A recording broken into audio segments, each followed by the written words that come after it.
राधे राधे। जय श्री कृष्ण।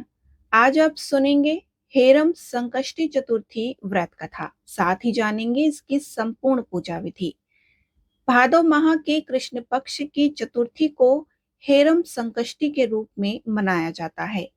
हेरम संकष्टी चतुर्थी के दिन भगवान गणेश के 32 रूपों में से एक रूप हेरम गणपति स्वरूप की पूजा अर्चना की जाती है। भगवान हेरम को 5 शीश एवं 10 भुजाओं के साथ दर्शाया जाता है। भगवान हेरम का वाहन सिंह है। ब्रह्म वैवर्त पुराण के अनुसार हे का अर्थ असहाय अथवा दुर्बल है तथा रंभ का अर्थ है सुरक्षा करना।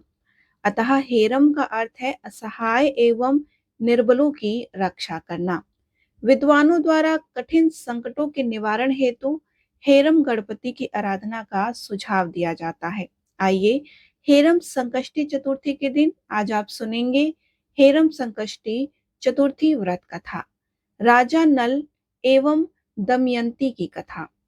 देवी पार्वती ने भगवान गणेश से प्रश्न किया कि हे पुत्र, भादव माह के कृष्ण पक्ष की चतुर्थी को संकटनाशन चतुर्थी कहा जाता है। अतः उस दिन के व्रत का क्या विधान है, तो विस्तार पूर्वक उसका वर्णन कीजिए। भगवान गणेश ने कहा कि हे माता, भाद्रपद मास के कृष्ण चतुर्थी सभी प्रकार के संकटों का नाश करने वाली, नाना प्रकार के शुभ फल तथा समस्त सिद्धियों को प्रदान करने वाली है। इसकी पूजा पूर्व वर्णित विधि के अनुसार ही करनी चाहिए। हे देवी, इस व्रत में आहार से संबंधित सावधानियों का वर्णन कर रहा हूं, तो ध्यान पूर्वक उसका श्रवण कीजिए।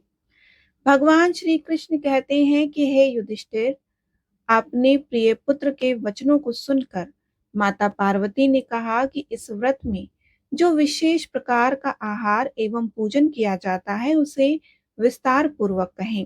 तो भगवान गणेश बोले कि इस दिन गुरु द्वारा वर्णित पद्धति से श्रद्धा पूर्वक पूजा अर्चना करें। 12 माह में भिन्न भिन्न नामों में से गणेश जी का पूजन करना चाहिए। द्विज प्रिय, एक दंत, कृष्ण पिंगल, गजानन, लंबोदर, भालचंद, हेरम, विकट, वृत्तकुंड, अखुरत, विघ्नराज तथा गणाधिपत, ये भगवान गणेश के 12 नाम हैं। उपासक को ये 12 नामों से भगवान गणेश का पूजन करना चाहिए। भिन्न भिन्न माहों में से एक एक माह से पूजा करें। चतुर्थी के दिन नित्य कर्मों से निवृत्त होकर व्रत का संकल्प लेना चाहिए। तदुपरांत रात्रि काल में पूजन एवं कथा का श्रवण करना चाहिए। प्राचीन काल में एक धर्मात्मा एवं प्रतापी राजा थे जिनका नाम नल था। उनकी रानी अत्यंत ही रूपवती थी जिनका नाम दमयंती था। कालांतर में किसी कारणवश राजा को श्राप के कारण राज्य से विमुख होना पड़ा तथा रानी से वियोग भी सहना पड़ा। राजा को पुनः राज्य प्राप्ति की कामना से रानी ने यह सर्वश्रेष्ठ व्रत किया। देवी पार्वती ने प्रश्न किया कि हे पुत्र, दमयंती ने किस विधि विधान से इस व्रत का पालन किया तथा किस प्रकार से व्रत के प्रभाव से 3 माह के अंदर ही उन्हें अपने पति से मिलने का अवसर प्राप्त हुआ। इन सभी प्रसंगों का वर्णन कीजिए। भगवान श्री कृष्ण ने कहा कि हे युधिष्ठिर, पार्वती जी के ऐसा प्रश्न करने पर भगवान गणेश जी ने उत्तर दिया कि मैं उसका वर्णन करता हूँ, आप श्रवण कीजिए। भगवान श्री गणेश ने कहा कि हे माता, राजा नल को दुर्गम आपदाओं का सामना करना पड़ा था। राजा के हाथी एवं घोड़ों का अपहरण हो गया। डाकुओं ने संपूर्ण राजकोष को लूट लिया। शेष भंडार अग्निकांड में भस्म हो गया था और राज्य के विश्वासघाती मंत्रियों ने राजा का साथ छोड़ दिया था।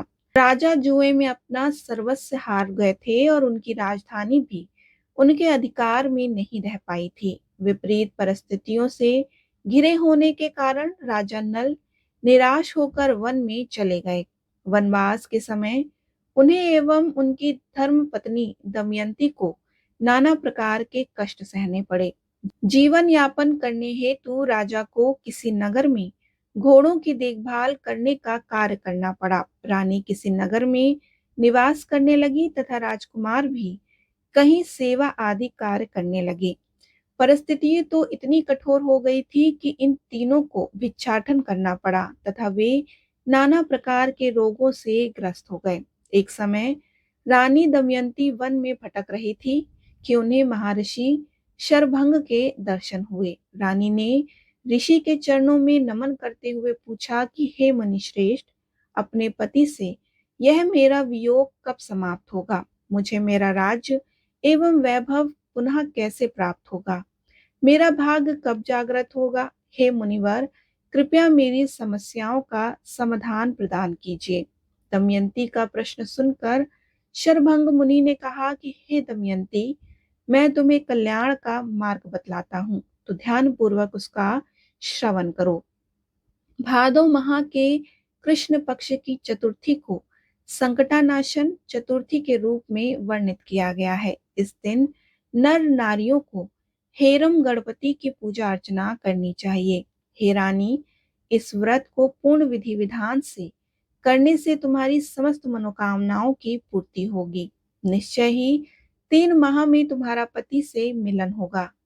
शरभंग ऋषि के निर्देशानुसार दमयंती ने भादों की संकटानाशिनी चतुर्थी व्रत प्रारंभ किया तथा नियम पूर्वक नित्य प्रतिमाह गणेश जी का पूजन करने लगी। हे राजन, 3 माह में इस श्रेष्ठ व्रत के फल स्वरूप दमयंती को अपने पति, पुत्र तथा राज आदि वैभव की पुनः प्राप्ति हुई। भगवान श्री कृष्ण जी कहते हैं कि हे युधिष्ठिर, इसी प्रकार इस व्रत को करने से आपको भी राज्य की प्राप्ति होगी तथा आपके समस्त शत्रुओं का अंत होगा। हे धर्मराज, इस प्रकार मैंने इस सर्वोत्तम व्रत का वर्णन किया। इस व्रत के प्रभाव से आपके सभी कष्टों का निवारण होगा तथा आपके सुख सौभाग्य में वृद्धि होगी। इस प्रकार श्री हेरम संकष्टी चतुर्थी व्रत कथा संपूर्ण हुई। बोलिए श्री गणेश भगवान की जय। हर माह में संकष्टी चतुर्थी तिथि आती है। प्रत्येक संकष्टी चतुर्थी के आदि देवता प्रथम पूज्य भगवान गणेश को माना जाता है और कहा जाता है चतुर्थी का अर्थ कठिन समय में मुक्ति पाना है। इस दिन विधि विधान से पूजा अर्चना करने से भगवान गणेश अपने भक्तों के हर संकट को हर लेते हैं। आइए संकष्टी चतुर्थी के दिन संपूर्ण विधि के साथ हम गणपति जी की पूजा विधि आपको बताते हैं।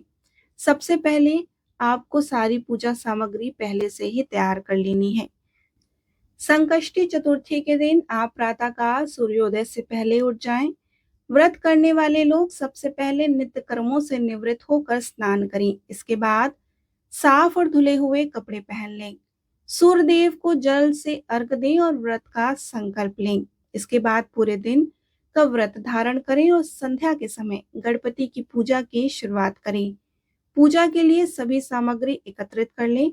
जहां आपको चौकी की स्थापना करनी है, उस स्थान को अच्छे से आप साफ कर लें। यदि संभव हो तो इस पूजा में जनेऊ और दूर्वा को भी आप अवश्य शामिल करें और यह भगवान गणेश को अति प्रिय है, इसलिए हो सके तो जरूर शामिल करें। चलिए पूजा विधि शुरू करते हैं।